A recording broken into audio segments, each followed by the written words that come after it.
What's up, y'all? Welcome to the Shontavia Show, where my goal is to help you start a business based on your life's vision. This ain't gonna be your daddy's business advice. I'm laser focused on entrepreneurship in the 21st century, vision, and breaking the traditional mold. If you can get with that, you can get with me. Be sure to visit Shontavia.com for more episodes, blog posts, and other content. Thank you for listening. The show starts now.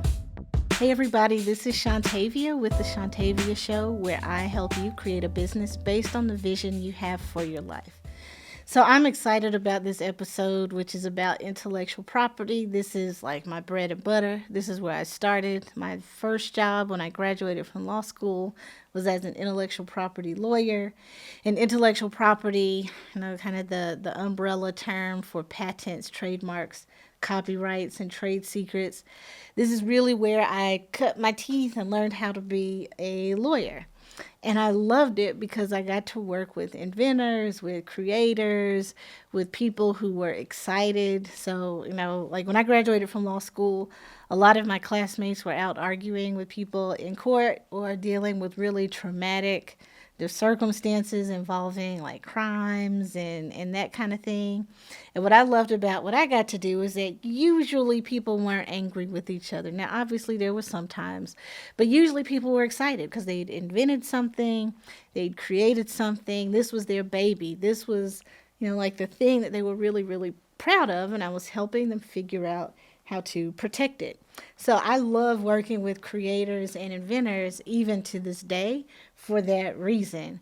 And creators are constantly pushing boundaries and being disruptive in their industries, developing stuff the world has never seen, and sharing their talents with folks in ways that they've never seen before.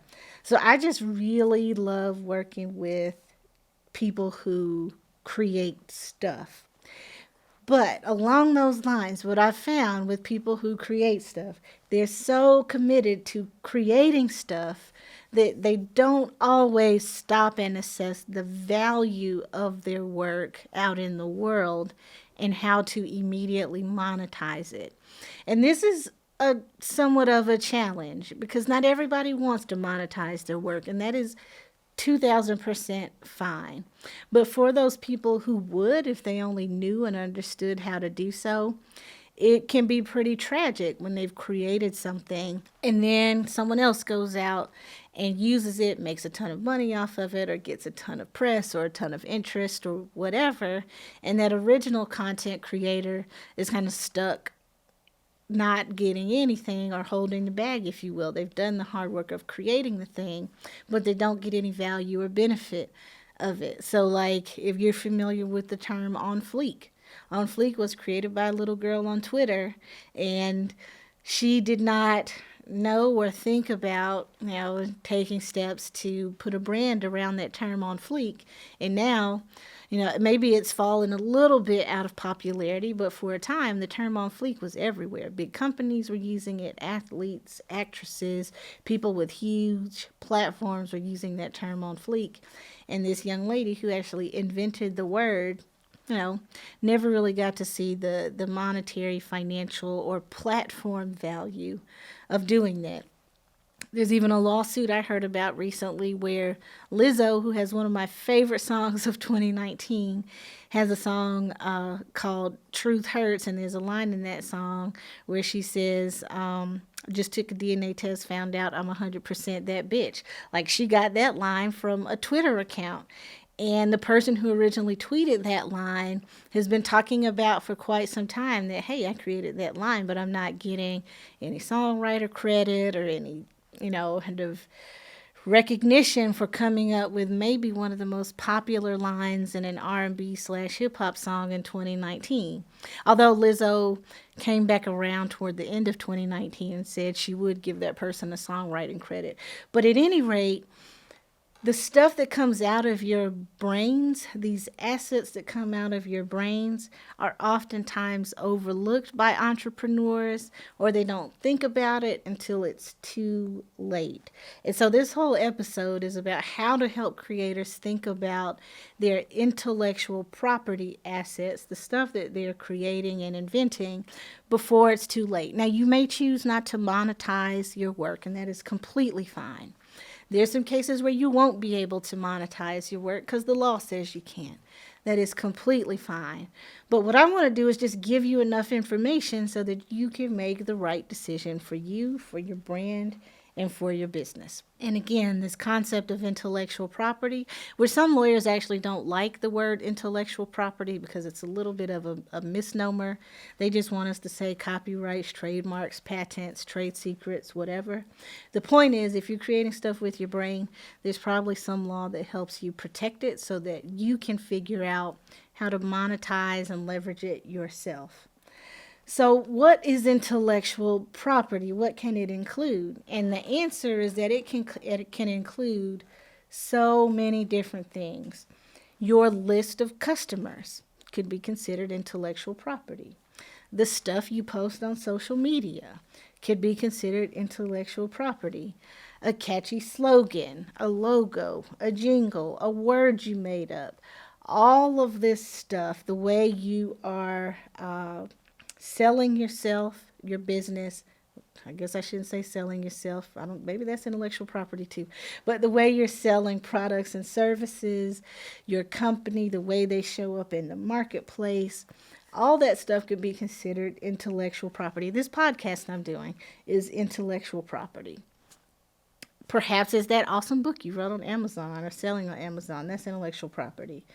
So I know you don't want to get bogged down in like the legal terms and the red tape and all of that, but some of this stuff is just necessary. If you're going to be in business, if you're going to leverage the stuff you create, it's definitely worth your time to understand some of these principles. And not only understand some of these principles, but develop a strategy around them and monetarily think about like just what's the value of this stuff you're creating. Because if you're like me, you have to be compensated to live, to eat, to survive. And so if the things you're creating can help you do that, this podcast hopefully will help you get it and understand. So why is intellectual property important? Before we get to like the nuts and bolts of those 4 different types I mentioned, patents, trademarks, copyrights, and trade secrets, why is it important? So first of all, intellectual property rights aren't that important and valuable on their own. The value in intellectual property rights come from what you are willing to do with them. So just because you have a patent on something or a trademark for something or you get a copyright for a thing, that doesn't mean anybody on this planet is not going to try to use stuff without your permission or copy your work without your permission. But the value is in your right to exclude people from doing that kind of stuff. To be valuable, what you have to do is exercise those rights that you get through patents, trademarks, copyrights, trade secrets, that kind of thing. So you have to have some strategy. Even if you get patent, trademark, copyright, or trade secret, you actually affirmatively will have to do something with those things when you see other people in the marketplace trying to use your work or copy your work without your permission. Without having a strategy, your intellectual property honestly is not valuable at all. It's not worth whatever you even probably paid for it. So the most valuable IP rights are those that you understand and are willing to build a strategy around. If you do that, what you will have is a very competitive advantage over your competitors in the marketplace. So that is really kind of the real deal about IP. So I see these IP or intellectual property. I see commercials all the time or like social media posts. I just saw some social media posts on Twitter about this.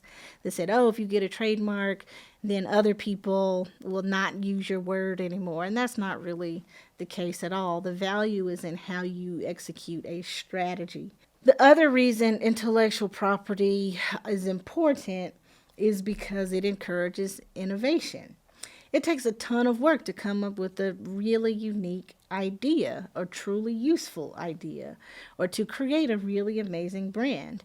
And part of the incentive of doing that is that once you finish creating a thing, you will have the ability to capitalize on what you've created and keep other people, at least for a certain period of time, for doing the same thing. So, with patents, for example, which protect inventions, you can keep knockoffs off the market for a certain period of time so that you can capitalize on the benefit of your invention. If you knew that you could do all this work and anybody could just come in the same day and take it, there could be people out there who might not invent anything anymore. They wouldn't have the same incentive to do so. So, intellectual property also protects small businesses, in particular because the small business is putting a ton of time, money, and energy into creating a thing. So the small business creates something, gets a patent. A major corporation can't come along and just snatch that thing and start doing it. The major corporation has to purchase the right to use that invention. And so we can facilitate and grow small businesses using intellectual property. And it also can establish brand trust and awareness. When you spend a ton of time working to build a brand by developing content, by doing commercials, doing radio spots, and all of that, the people who hear you, the people who are consuming your content, they trust you. You're creating a relationship with the people who are connecting with your work and who are resonating with the message that you have. But if anybody could take your logo and slap it on whatever they're making, then you don't have the same value in that relationship. And then, probably what's most important for some of you who are listening to this podcast right now, it can help you secure secondary revenue streams. So if you invent something, it's valuable to you, and maybe you can make and sell 1,000 widgets or whatever it is you've invented. But one of the real values, if you don't have a huge manufacturing operation, is you can license your technology to other people. Having and owning your intellectual property allows you to give permission to other people through something called a license. A license is basically a contract that says, yes, you can use and make the intellectual property that I have, but you have to pay me XYZ dollars for the right to do that. So even with all of these benefits, some people never even take these steps to protect their intellectual property. It is very intimidating. It can also be really, really expensive, but it's important to think about some of these things for the reasons I just mentioned.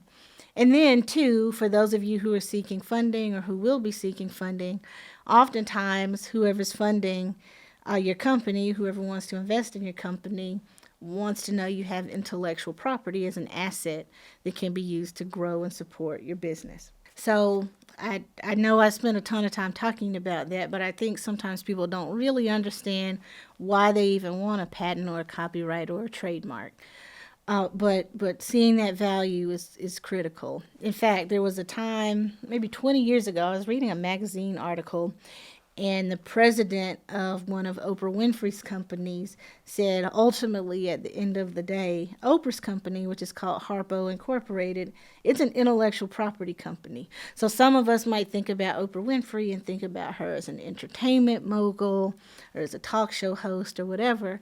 But the president of her company said, no, ultimately, this company is an intellectual property company. So, talked about the importance of intellectual property, but what is it? So let me talk a little bit about what the different types of intellectual property are, and then give you some suggestions on how you can find intellectual property in your own business.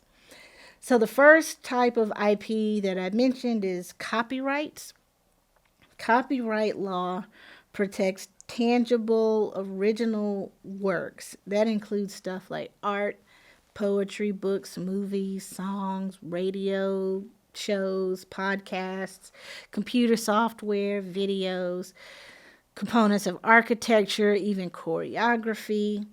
Some components of a website are even copyrightable. And with copyrights, your copyright protection occurs automatically as soon as you finish creating a work. And most people don't actually recognize that, but the moment you finish creating something, you can put the little C with the circle around it on your work. You have a protected, copyrightable work. And I actually recommend doing that. Once a piece of work has been created, put the little C with the circle around it, put your company's name and the year, and do that just so that you signal to other people that you are establishing a claim of copyright ownership in a thing. You don't have to do that, and even if you don't, copyright protection happens automatically. But that way you signal to other people that you believe you own it. Now, what I didn't mention is registration. There are a number of numerous benefits to registering your copyright with, in the United States at least, the U.S. Copyright Office. I won't delve into those right now too much, but do know there's some real benefits to registering your copyrighted work that you should understand and appreciate. But do know, even if you don't go out and register your copyright, you automatically get some amount of copyright protection for your work. So that's the first type. So that's copyrights. The second type of intellectual property that I mentioned is trademarks. And what trademark law protects are words, phrases, symbols, designations that you use in the marketplace to distinguish your products in the marketplace from your competitors, from other companies. This might be a logo, it might be a word or a group of words, it might even be a color, a scent, a sound, emotion. Think, for example, of like Nike's Nike symbol, or think of the Apple logo for laptops and phones. With respect to trademarks, your objective is to have customers recognize your trademarks as the source of quality for your products. You want customers to see your logo, think about your company, and recognize that there's quality or value in it. So the trademarks you choose might have limited value at their inception because you don't have any customers yet. So the real value in the trademark is when there's customer recognition of the value of your brand. And trademarks can be important for your business. A lot of people think patents are really kind of like the creme de la creme of intellectual property. And in some instances, they may be that. But trademarks are important because if you can't use your name, if you can't use that brand name, that brand recognition, how are you going to sell your stuff? So would it be harmful if somebody else took your name? If it would be harmful if somebody else took the name, took the words, took the logo, and all of that, then it's important for you to think about a trademark strategy for your business and your brand. The third type of intellectual property is a patent. And a patent in its most simplest form is a contract between an inventor and the government, at least in the United States. What patent law protects is inventions, and in particular, inventions that are new, useful, non-obvious, and that fit into one of the categories articulated by the United States Patent and Trademark Office. And so the law in the United States, through the United States Patent and Trademark Office, says there's certain types of things that can be patented. Processes, machines, something called an article of manufacture, a composition of matter, or improvements, new and useful improvements of any of the stuff I just mentioned. Patents can be pretty expensive in the United States, and this is one reason they can be pretty intimidating for people because they cost a lot of money and take a lot of time to get. But in the United States, particularly with startup companies who are looking for venture capital funding and looking for investors, it can be important to either have patents if you've invented something or you're selling some new widget or new invention, or if you are not pursuing patent protection, being able to explain and articulate why you don't have that patent. And this is, something that's been around for a long time. Intellectual property in the United States is as old as the United States. The intellectual property clause in the Constitution was one of the first things written by the folks who wrote the United States Constitution. So these different types of intellectual property, at least All right, so patents and copyrights are implicitly written into the Constitution. Trademarks, not so much. But at any rate, all this stuff, all this intellectual property is something that we, at least in the U.S., consider very, very valuable. And U.S. intellectual property law has been adopted all over the world. So a lot of the principles that I'm mentioning here today, they apply in some fashion or form in other countries around the world, though the law may be a little bit different depending on where you are. The final thing I'd like to mention briefly are trade secrets. Trade secrets are treated a little bit different in the IP field, and I don't really know why that is, because they are also very, very valuable in the grand scheme of things for entrepreneurs in particular and startup companies. And that is because trade secrets encompass confidential stuff, confidential information that is valuable because it is confidential or secret. Think of like the recipe for Coca-Cola's beverages, or the recipe for KFC's fried chicken. That kind of stuff is important because nobody else can really make it.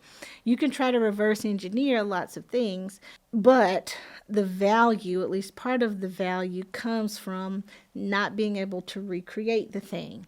So it could be formulas, it could be customer lists, that could be patterns, compilations, the way you make something, the way you create any types of things. If you have certain price books for things, all that stuff could be considered trade secret. And used right, trade secrets and the other forms of intellectual property can add a ton of value to your business. So think of it this way. If a competitor started to use the things you're using, would it be harmful to your business in some way? If it would be harmful to your business in some way, you might think about whether or not it's protectable using intellectual property law. Not all types of IP are appropriate for all types of businesses. And I would never suggest that you pursue some type of IP that has no value in your business at all. So how do you know if something's valuable for your business or not? I think you should ask that first question I just mentioned a minute ago. Would it be harmful to me if a competitor started to use this or copy this? And if it would be, consider using IP to protect it. How do you know if you have IP?